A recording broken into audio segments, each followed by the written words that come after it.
Well, certainly a goal of mine that I share with the governor is to move Oklahoma to a AAA credit rating with Moody's, Standard & Poor's, and Fitch, and those that rate such things. Our biggest obstacle to obtaining that is our unfunded pension debt, which stands at about $11 billion today.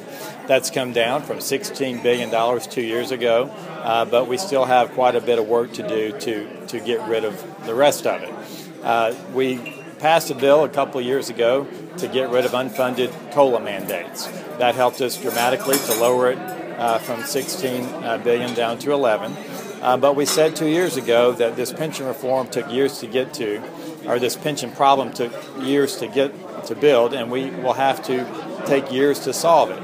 And so we said we would have 2 rounds of pension reform. One was to stop the bleeding, which we did 2 years ago, and now we're ready for round 2, which is to try to build a sustainable system by moving to a 401k style plan for new workers, and also to consolidate our administrative function so that we can save probably about $150 million over 10 years.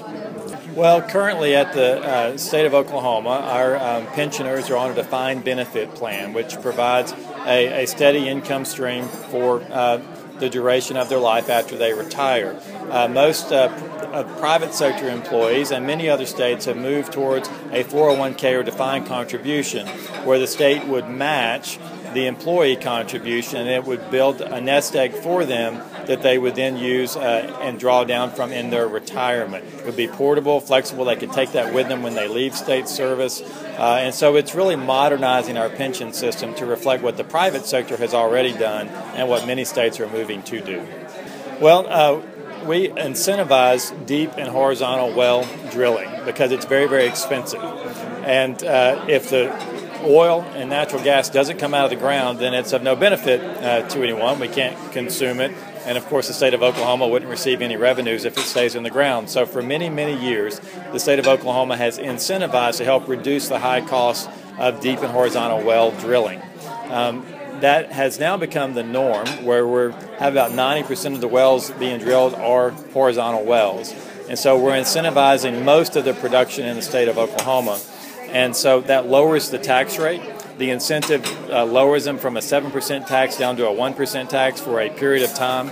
And the growth in the amount of horizontal wells has reduced the amount of receipts the state has gotten on extraction taxes. Yeah, Oklahoma is moving in a very positive direction. Our biggest concern right now is coming out of Washington, D.C. We need Washington to work together. We need them to get their spending under control, but we need them to do it in a smart way. We need strategic cuts, not across-the-board cuts, and we certainly don't need the cuts to be heavily weighted towards the defense industry, on which our economy and our national security is dependent.